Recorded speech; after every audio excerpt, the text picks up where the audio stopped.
Akkam jirtu kabajamtoota daawwattootaa fi hordoftoota Oromiyaa Freedom Media dambalii gunguma ummataarraa oduu isin dhageessifnaa jalqaba irratti hangafoota oduu. Aanaa sulultaatti haleellaa hidhattoonni waboo raawwataniin ajajaan poolisii aanichaa dabalatee namoonni lama ajjeefamanii jiru. Gibirri humnaa olii godinaalee Harargee lamaan keessatti uummata irratti fe'amee jireenya uummataatti rakkoo guddaaf saaxilaa jiraachuu jiraattonni himanii jiru. Dhaabbileen siviilii gochaalee dantaa biyyaa miidhan irratti hirmaatan jedhamuudhaan abbaa taayitaa dhaabbilee siviilii Itoophiyaatiin ugguraman hireen isaanii balaa irratti kufuu ibsanii jiru.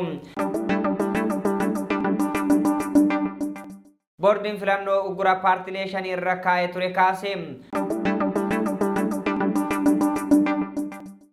Oduu kenna ibaatiin ministeerri muummee Itoophiyaa Abiy Ahmedii fi pirezidaantiin Soomaaliyaa Hassan Sheekh Mahmud Tarkiyyee Ankaaraatti fuulleeffatee wal argan mari'achuudhaaf jedhamee jira. Israa'el dooniiwwan waraanaa Sooriyaa haleeluu mirkaneessite. Oduu isin dhageessisuun kasii wajjin turaan Jibriil Mohammadii amma oduu bal'inaan. Aanaa sulultaatti haleellaa hidhattoonni waboo raawwataniin ajajaan poolisii aanichaa dabalatee namoonni lama ajjeefamanii jiru. Naannoo Oromiyaa godina Shawaa Kaabaa aanaa sulultaatti haleellaa hidhattoonni waraana bilisummaa Oromoo waboo kaleessaa muddee 10 bara 2024 raawwataniin ajajaa poolisii aanaa sulultaa Kumaandar Raggasaa Suyyum dabalatee akkasuma namoonni lama ajjeefamanii jiru. Guutuu gabaasa kanaa Xuubaa Bunee akka nutti dhiyeessiti. Naannoo Oromiyaa godina Shawaa Kaabaa aanaa sulultaatti haleellaa hidhattoonni waraana bilisummaa Oromoo kaleessa muddee 10 bara 2024 raawwataniin ajajaa poolisii aanaa sulultaa Kumaandar Laggasa Siyyum dabalatee namoonni lama ajjeefaman. Haleellichi iddoo addaa Roob Gabayaa jedhamutti kan raawwatame yoo ta'u namoota ajjeefaman dabalataan namoonni lama madaa'uu fi namoonni biroo lama ukkaanfamanii fudhatamuu koominikeeshiniin aanichaa ibseera. Namoota haleellaa madaa'an keessaa itti gaafatamaan waajjira paartii badhaadhina aanichaa Sisaay Bashaadaa akka argamanii fi wal'aansaaf gara hospitaala Caancoo geeffamuu miidiyaaleen gabaasaniiru. Qondaaltonni nageenyaa haleellaan irratti raawwatame kunneen waliigaltee araaraa tibbana mootummaa fi ajajaa waboo zoonii giddu galeessaa duraanii Sanyii Nagaasaa gidduu mallattaa'e raawwachiisuuf maree hawaasaaf bobba'an ta'uu koominikeeshiniin aanichaa ibseera. Koominikeeshiniin aanichaa ibsa isaatiin mootummaan humni shororkeessaa ABO Shanee karaa nagaatiin akka galan tattaaffii olaanaa gochaa otoo jiru bifa waamicha abbootii gadaa Hawwan Siinqee fi mootummaa irraa maqeen gocha qaanessaa raawwatee jira jedhe. Ajjeechaa qondaaltota nageenyaa aanichaa irratti raawwatame kanaan walqabatee qajeelcha poolisii godina Shawaa Kaabaa fi aanga'oota aanichaa irraa yaada argachuuf yaaliin taasifame hin milkoofne. Haa ta'u malee jarmiyaan hidhattoota waraana bilisummaa Oromoo gama isaatiin ibsa kaleessa galgala baaseen haleellaa kanaaf itti gaafatamummaa fudhateera. Opereeshinii konkolaataa paatroolii irratti xiyyeeffateen Komaandar Laggasaa Siyyum ajjeefamuu fi itti gaafatamaan paartii badhaadhina aanichaa Sisaay Bashaadaa madaa'uu kan ibse waboon miseensota raayyaa ittisaa fi poolisii biroo ajjeesuu fi kaan ukkaamsee fudhachuu ibseera. Taateen kun wal dhabdee waggoota 6 waraana bilisummaa Oromoo fi humnoota mootummaa gidduutti adeemsifamaa ture keessatti ajjeechaa qondaaltota mootummaa irratti xiyyeeffatee raawwatame keessaa isa tokkodha. Ji'a Sadaasaa bara 2024 godina Shawaa Kaabaa aanaa Wacaalee keessatti haleellaa hidhattoonni raawwataniin bulchaa aanichaa Obbo Nugusee Kooruu dabalatee qaamolee nageenyaa 45 ol ajjeefamuu gabaasuun kennan yaadatama. Waajjirri paartii badhaadhinaa godina Shawaa Kaabaa ibsa yeroos baaseen ajjeechaan kun ABO Shaneetiin raawwatame jedhe. Jarmiyaan hidhattoota waraana bilisummaa Oromoos haleellaa kanaaf itti gaafatamummaa fudhateera.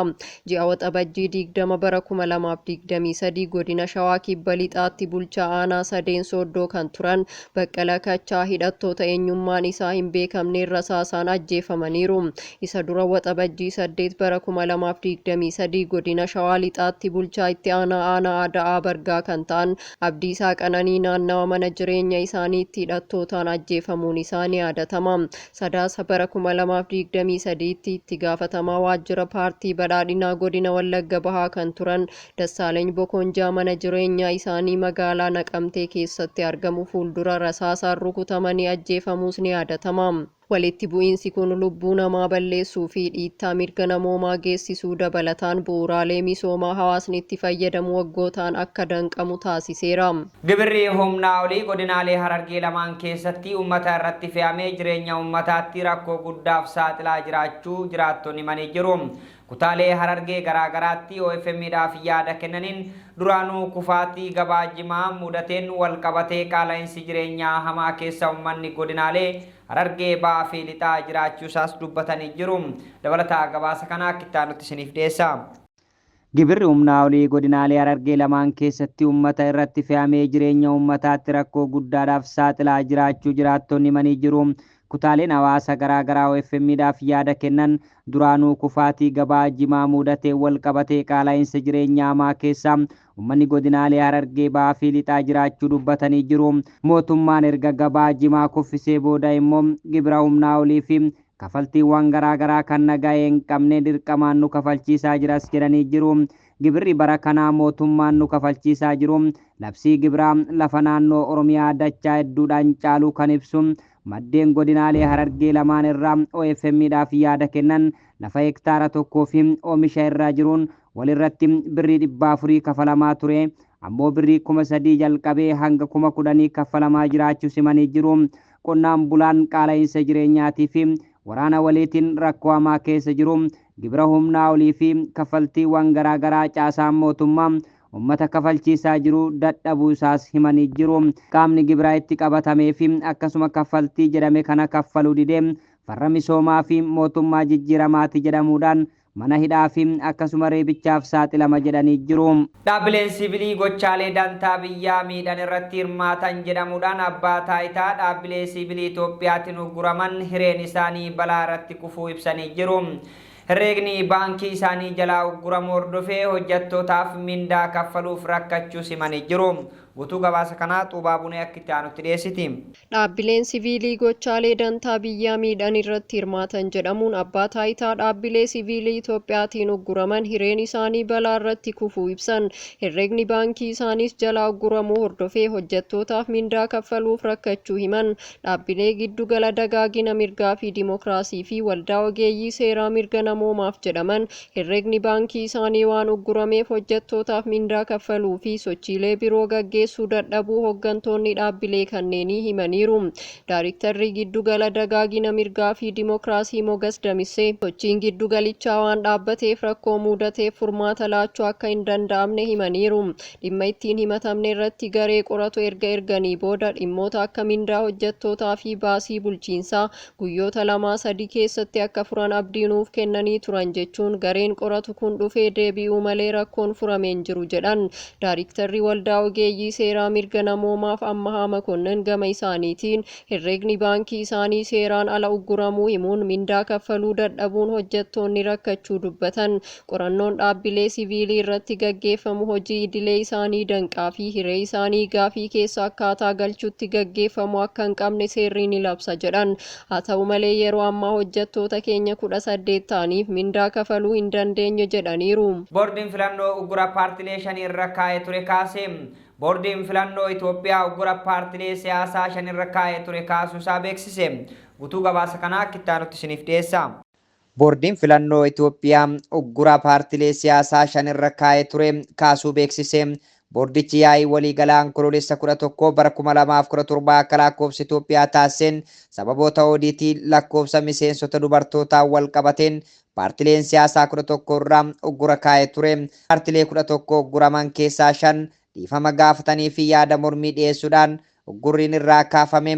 5 sochii biyyaalessa Walaayittaa, paartii dhalattoota haaraa fi sochii ummatoota Gaambeellaa, waldaa dimookiraasii Itoophiyaa fi paartii walqixxummaa fi dimookiraasii aga'oo ta'uu ibsamee jira. Paartileen kunniin dogongora darbeerra deebiidhaan akka hin hojjannee fi odeeffannoon fuulduratti dhiyeessan haqa qabeessa akka ta'uufis hojmaata boordichaa danquurraa of tiksuun karaa seera qabeessa ta'een sochii taasisuudhaaf waadaa galuu hordofee uggura kana kaasuu isaa boordichi beeksisee jira.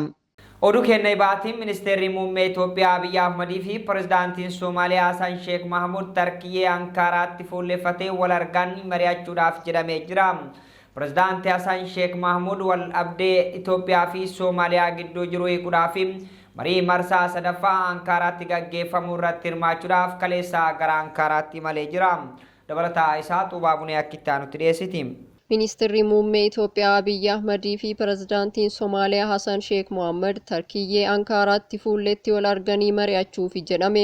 Pirezidaant Hassan Sheekh Mohaammed wal dhabdee Itoophiyaa fi Somaaliyaa gidduu jiru hiikuuf marii marsaa sadaffaa Ankaaraatti gaggeeffamu irratti hirmaachuuf kaleessa gara Ankaaraa imalaniiru. Maddi oduu kun akka gabaasetti marichi akka gaggeeffamuuf gaafii kan dhiyeessite Itoophiyaa yoo taatu pirezidaantiin Somaaliyaa ammoo gaafii dhiyaatee fudhachuun ibsameera.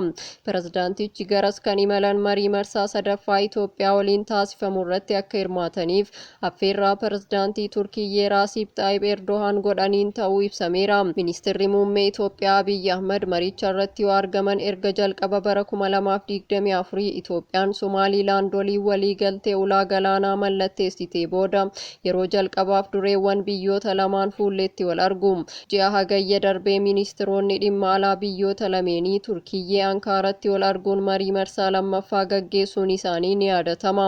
Mariin marsaa lammaffaa bu'aa malee xumuramuu hordofee pirezidaantiin Somaaliyaa Hassan Sheekh Mohaammed mariiwwan Ankaaratti gaggeeffaman kan hin milkoofne Itoophiyaan birmadummaa fi tokkummaa daangaa Somaaliyaa waan hin kabajneef jedhanii turan. Israa'el dooniiwwan waraanaa Sooriyaa haleeluu mirkaneessite. Israa'el dooniiwwan waraanaa Sooriyaa irratti haleellaawwan xiyyaaraa raawwachuun mancaasuu ishee mirkaneessitee jirti. Dabalataa isaa akkittaa nutti isiniif dhiyeessa. Israa'el dooniiwwan waraanaa Sooriyaa haleeluu mirkaneessitee jirti. Israa'el dooniiwwan waraanaa Sooriyaatti haleellaawwan xiyyaaraa raawwachuun mancaasuu isaa mirkaneessee jira. Kunis ergaa bulchiinsi pirezidaantii Bashiir al-Asaadiin kufee booda qaama meeshaalee waraanaa mancaasuu akka ta'e ibsamee jira. Raayyaan ittisaa biyyaa Israa'el ibsaa baaseen wiixata galgalaa dooniiwwan Israa'el buufataawwan doonii Albaayidaa fi akkasuma Laataakiyaa jedhaman haleeluu isaa ibsee jira. BBC'n viidiyoowwan dhoo'insaa Laataakiyaatti mudate mul'isuun kan mirkaneesse yoo ta'u kanneenis dhimma dooniiwwanii fi buufata doonirraa ga'ee mul'isee jira. Waraanni Israa'el xiyyaarota waraana isaanii Sooriyaa keessatti xiyyeeffannoowwan 350 ol haleeluu isaa ibsee jira. Israa'el loltoota isii gama gareewwan goolaa Israa'el waraana kanaan dura qabateettii fi akkasuma bakka waraanarraa bilisa jedhamee labsametti sochootee jirti. Kana dura dhaabbanni buufata isaa UK godhate haala mirga namummaa Sooriyaa keessa hordofu SOHR jedhamuun akka ibseetti erga dilbataa Israa'el haleellaa qilleensaa 310 ol Sooriyaa keessatti raawwattee jirti. Kunis ergaa finciltoonni Sooriyaa bulchiinsa Bashiir al-Asaadii fonqolchitee boodaadha. Ibsaa bahe irratti ministeerri ittisaa Israa'el Kaatizis kaayyoon haleellaa Israa'el humna istiraateejii bulchiinsa Israa'eliif yaaddoo ta'an balleessuudha jedhanii jiru. Opereeshiniin dooniiwwan waraanaa Sooriyaa mancaasuu milkaa'ina guddaa ta'uu jechuudhaan dubbatanii jiru. Opereeshiniin dooniiwwan waraana Sooriyaa mancaasuu milkaa'ina guddaa ture jechuunis ibsanii jiru. Waraanni Israa'el akka ibseetti haleellaan qilleensaa raawwatame dirree xiyyaaraa konkolaataa waraana meeshaalee farra waraanaa fi bakkeewwan oomishaa meeshaalee waraanaa bakkeewwan akka Domoskoo, Homos, Tartusii fi akkasuma Parmiyaaraa jedhamu irratti raawwatee jira. Akkasumas bakkeewwan kuufama meeshaalee waraanaa misaayiloota galaanarraa dhukaafamu hedduu mancaasuu ibsee jira. Kanneen harka fiinxaleeyyii akka hin buune haleellaa kana raawwachuu himte Israa'el. Ministeerri muummee Israa'el Benjaamin Netanyahu finciltoota Sooriyaa Hayat Tahrir al-Shaamii yookaan HTS fi gama viidiyoon ergaa isaanii dhaamanii jiru. Yoo Iraan Sooriyaa keessa akka of ijaartu eeyyamne Israa'el humna deebii akka kennitu himtee jirti. Mootummaan Sooriyaa haaraa waliin hariiroo nagaa qabeessa tolfachuudhaafis fedhii akka qaban kana dura Netanyahu ibsanii jirani. Dhaabbata SOHR kan hundeesse Rahim Abdurrahim haleellaawwan Israa'el humna waraana Sooriyaa akka mancaaftuu fi birmadummaa Sooriyaa akka sarbite ibsanii jiru.